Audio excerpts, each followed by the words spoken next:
Is there a new king in the NBA? Find out all the teams on the outside looking in as we get closer to March Madness. And bringing you all the latest deals on the NHL trade deadline tonight on BSPN.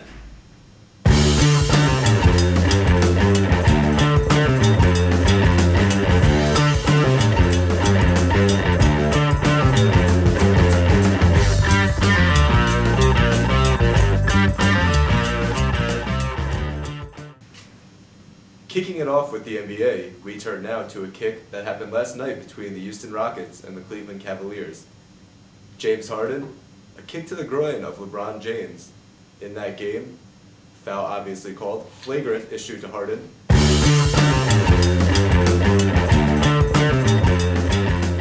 It seemed to rattle LeBron James throughout the game. His foul shooting was not on point, and the Cavaliers fell to the Houston Rockets. Yeah, James went 3 of 11 on the free throw line, including 2 missed free throws in the final minute of play, in the final 5 seconds, basically taking the loss. And he blamed it on himself, saying it was all his fault.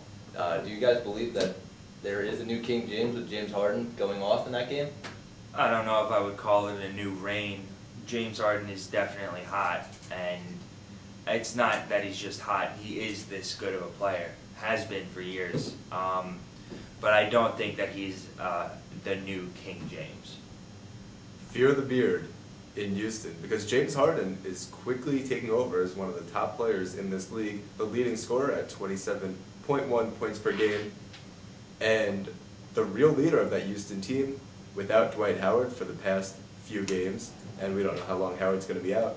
But Harden's been carrying the load for Houston. And you look at LeBron in Cleveland, he doesn't really have to carry the load. You've got Kyrie, you've got Kevin Love, and you've got a lot of good role players. For Houston, it's been James Harden all year. And I think that he could surprise some people. Russell Westbrook, obviously, making a case for MVP. LeBron James, of course. But I think James Harden, this could be his year to win MVP. And I really think that carrying the team is what makes an MVP a good quality player. You take LeBron James, who's got all these pieces around him, so he's not as valuable. If he got injured, they'd still be okay because they have all those pieces. Where James Harden, if he gets injured, you're really talking about a team that's going to struggle. Yeah, so we move from the scoring leader. We talked about LeBron, top 3 in scoring in the NBA. And we talk about a team now that is going to have a lot of trouble scoring. With Jimmy Butler now injured for the Chicago Bulls, he's going to be sidelined for about 3 weeks. Derrick Rose, we know he's likely going to be out for the season. He just underwent surgery. So he's out for the year. So how is this team going to score? They're going to be counting on a lot of their other players that are also getting injured. Taj Gibson, Pau Gasol, Joakim Noah. You know, counting on not pure scorers like they have had with Derrick Rose and Jimmy Butler in the past. And you take a look at a guy, dark horse candidate for bench player, coming off the bench, play 6th man of the year. Doug McDermott has been on fire lately for the Bulls. He really could make a big impact. Yeah, another guy playing well for them, Nikola Mirotic. I mean, you look at him as a guy who's going to be taking over the scoring load for this team. I think you have to work it inside. I think Coach Thibodeau, that's always been his motto, defense, grinding on offense. But they don't have those, high-paced scorers. Jimmy Butler, I mean, he came into his own this year. He was looking like possibly a top 15 player in the NBA. Being out 4 weeks is really going to hurt him. But, they're still sitting 3rd in a weak conference. So I don't think it'll be too much of a problem come playoff time. Yeah, so you look at a team that's falling a little bit back to the pack. The Toronto Raptors are on a 5-game losing streak.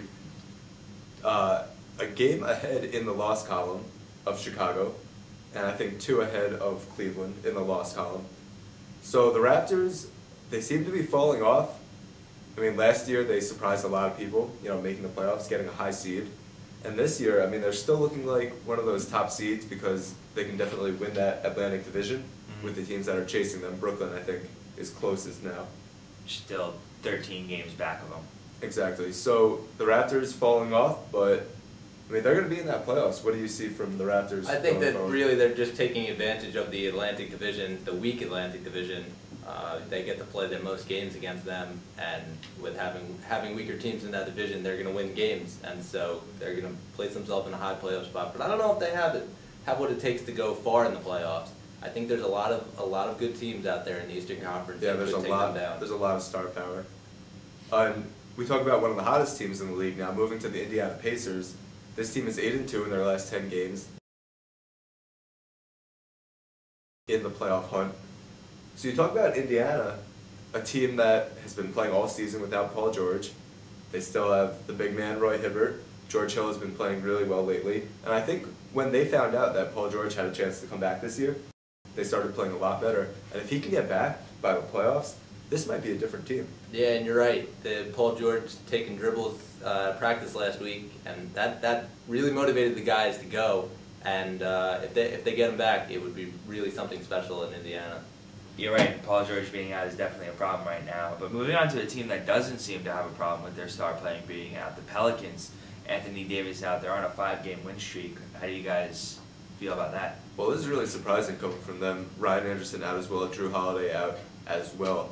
So you look at who they have. I mean, they're really being led by Tyreek Evans, Eric Gordon. It's a team that has been playing well. They're still tough defensively, but without Anthony Davis, not really sure how they're keeping this up. Yeah, well, you take a look at a team like the Pelicans, and they traded a bunch of pieces away over trade deadline, and so they're in a mood where they're building, and without Anthony Davis there, I'm not sure how they're going to keep winning. I mean, there's still a chance. Ninth place now in the Western Conference. They could make the playoffs, but it looks like Oklahoma City is going to be able to hold them off. Yeah, well, I see Oklahoma City as that really, really dark horse team right now. People are, taking them and crossing them off their list because of the injuries. But I think that this team really is a team that can win. And even without their pieces, Durant's going to come back. We know he's going to come back, and he's going to be dominant like we know he is. And so I think Oklahoma City takes that last spot. No, I mean for sure. I mean, yeah, Durant's been absent, but Russell Westbrook has just been in the sky as far as stats and helping this team go. He's at, four triple-doubles in the last how many games? And they're 8-2 in their last 10. I think, yeah, it's going to be great when Durant comes back, but we're going to see Russell Westbrook and him fight over the ball. Yeah, that's the issue with them always, that they're competing for minutes, with Durant and Westbrook, they're competing for shots. So even if they're sitting in that 8th place, if they have to go up against a team like Golden State, I think Golden State's going to be able to handle them pretty well, just because of how they've been playing so well this year. But Oklahoma City, right now, they just look really good with Westbrook alone. So this could be, some telling signs for where Durant lands in the future. Something for Durant to think about while he's on the sidelines for sure. Yep, so I mentioned Golden State, still in first place in the Western Conference. Curry, Thompson. Curry top 5 in scoring right now. Thompson, I think, just behind him. Just outside of that. And the three-point shooting is one of those things that it's going to be hit and miss sometimes, but for this team it seems like it's always hit. It's if they can get rolling in the playoffs. Absolutely deadly. As Charles Barkley has always said, you live by the 3 and you die by the 3, and this team is right now living by the 3. Yeah, offense clearly the key for Golden State. A few other teams in the West, the Clippers with a good offense. 7 of the top 10 teams in scoring reside in the Western Conference. The Clippers, second in the entire NBA in points per game. How are they doing this without Blake Griffin? I think it's just a whole combination of things. They just have a lot of scorers. Chris Paul over there. They get insane rebounds from their big men. So I think that just helps them get a lot of second chance points. Yeah, DeAndre Jordan with a stat that is going to make you think twice or blink twice. 15 or more rebounds in his last 8 games. And 26 last night. Exactly, averaging 14.4 rebounds per game this entire year. I mean, that's the guy who cleans up the boards. Clearly leading the NBA in that stat. So I think the Clippers, are pleased with his progression this year. And you mentioned a interesting point with DeAndre Jordan, where you take DeAndre Jordan, and the hack of DeAndre has become quite the phenomenon in the NBA. You saw it with LeBron yesterday, and they were saying hack a LeBron. Do you think that hack a Shaq, which is what it used to be, is a viable option for teams? Well, I think it's definitely viable because the way the rules are set up, where you're allowed to do it. Because until it gets to, I think, 2 minutes left in the half and 2 minutes left in the fourth quarter, so not really that much time, you can foul off ball without getting, an additional penalty. So you can foul DeAndre Jordan when he steps on the floor.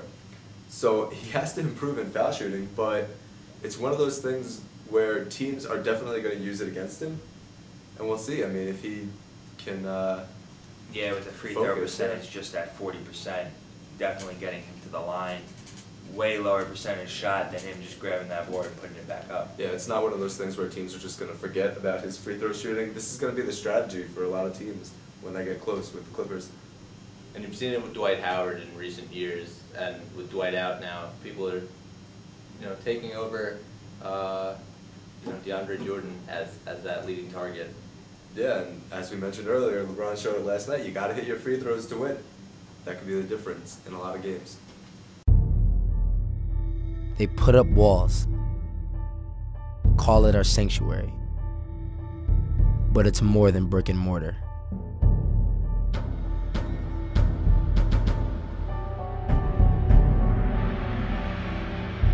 There's an energy here that cannot be tamed, and with it, my brothers and I are unstoppable. The movement, the precision, we follow its lead. It fills our fans, our family. Binghamton with the ball, 12 seconds on the clock. All comes down to this. Bearcats make their way down the court. 9 seconds left on the clock. Bearcats looking for an opening. The defense applies the pressure. Down by 1.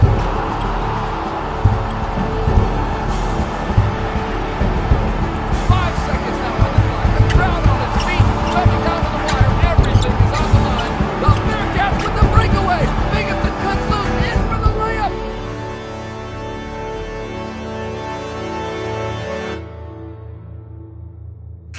And it's good! An unbelievable play. The Bearcats win. The Bearcats win.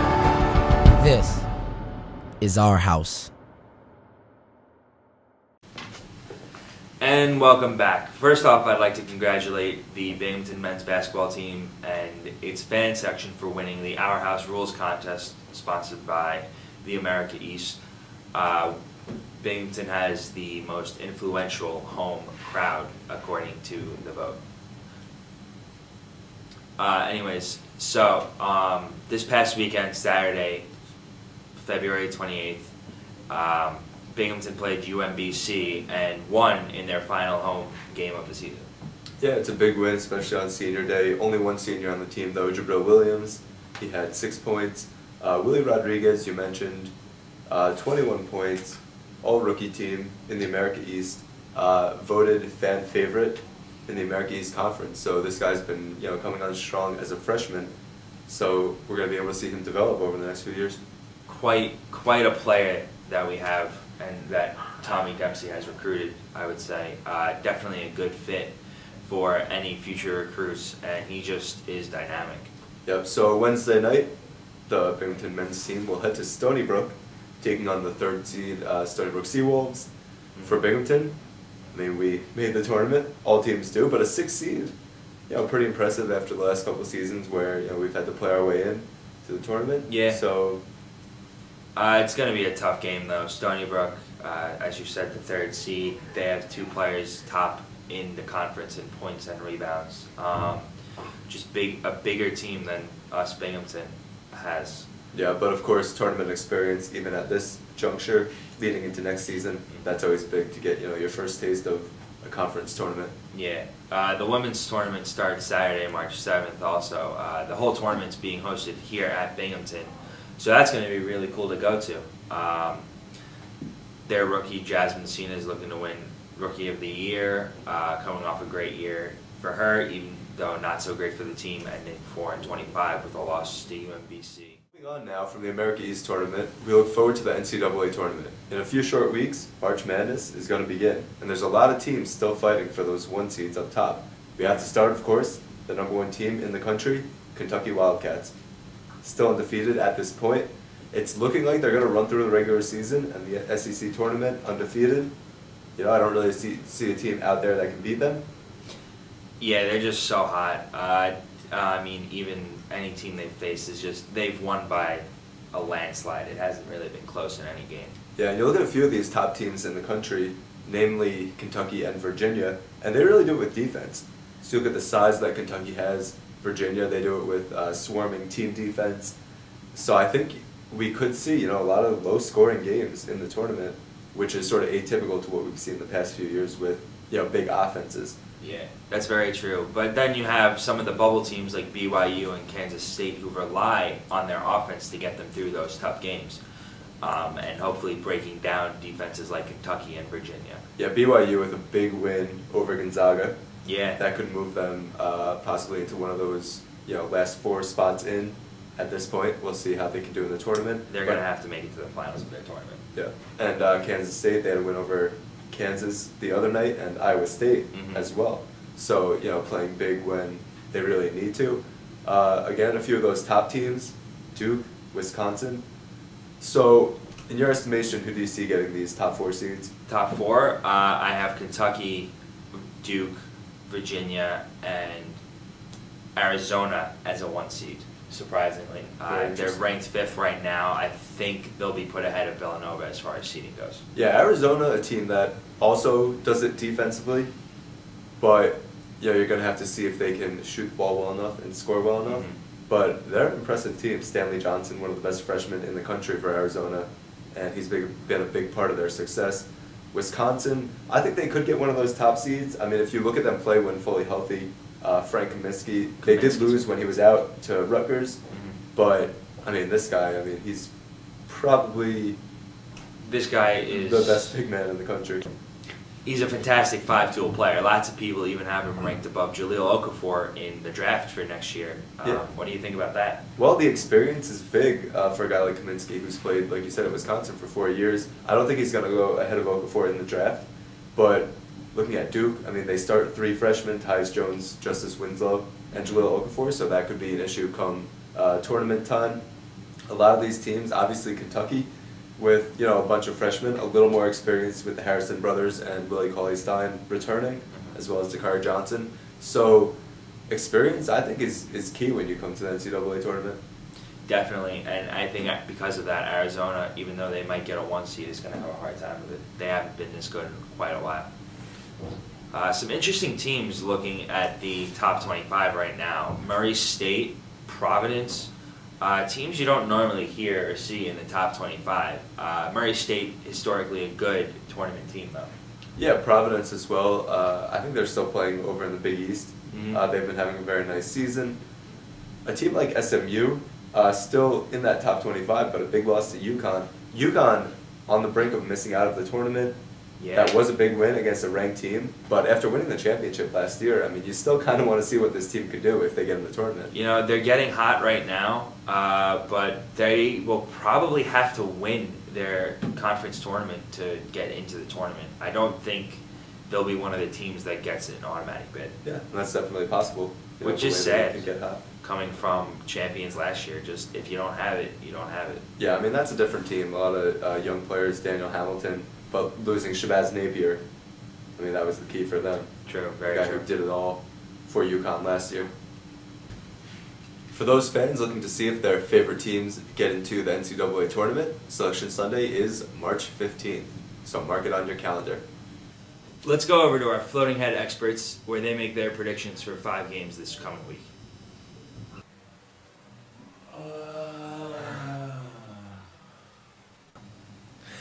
New York Islanders at Nashville. Well, I got to go with the Islanders here, playing red-hot hockey against Nashville, who is the top team in the league, but I'm going with the Islanders.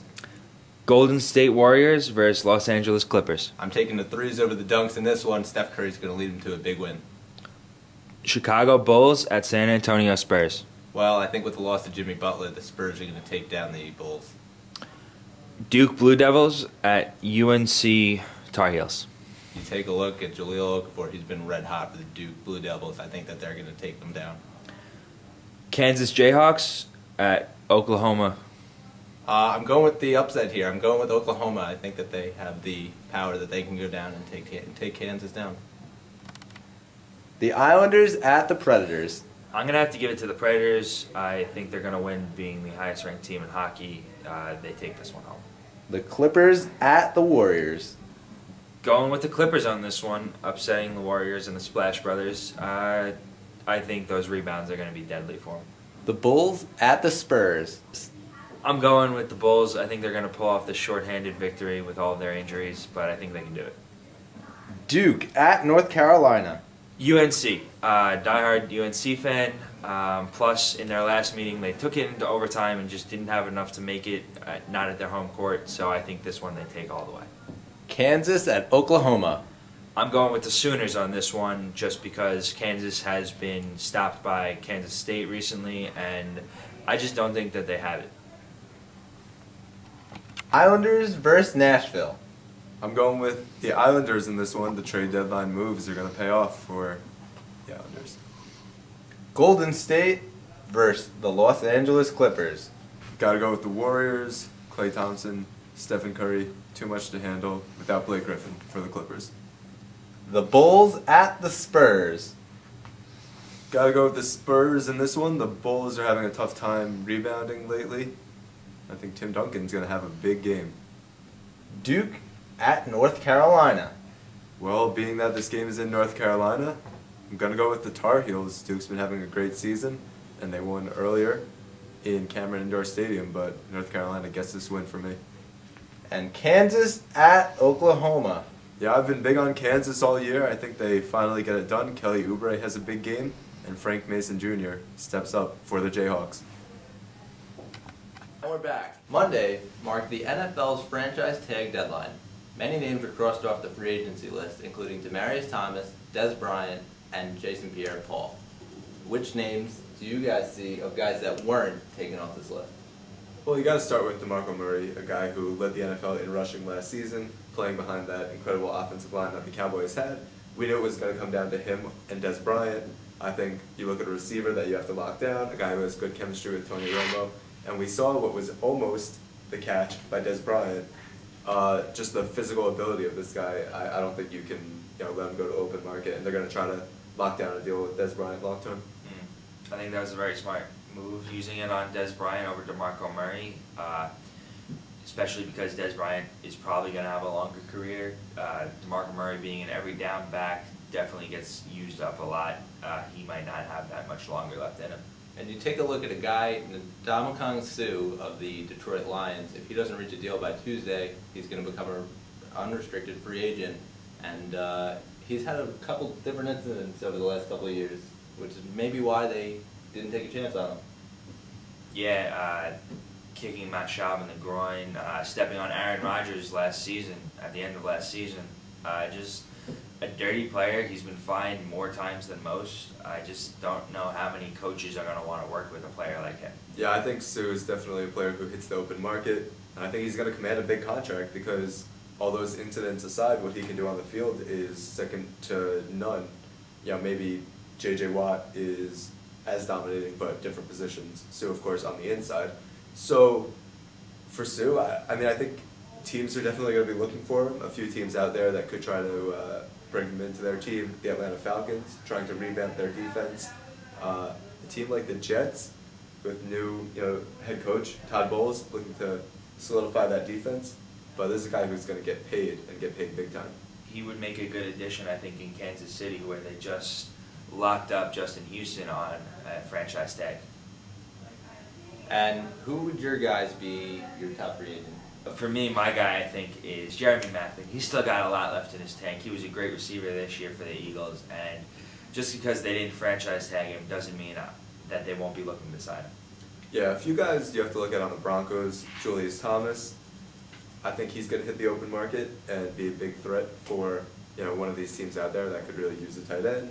They also have on the offensive line Orlando Franklin, a guy who has been able to protect Peyton Manning. Peyton Manning, of course, getting older, slowing down, so it's a guy that I think you need to lock down.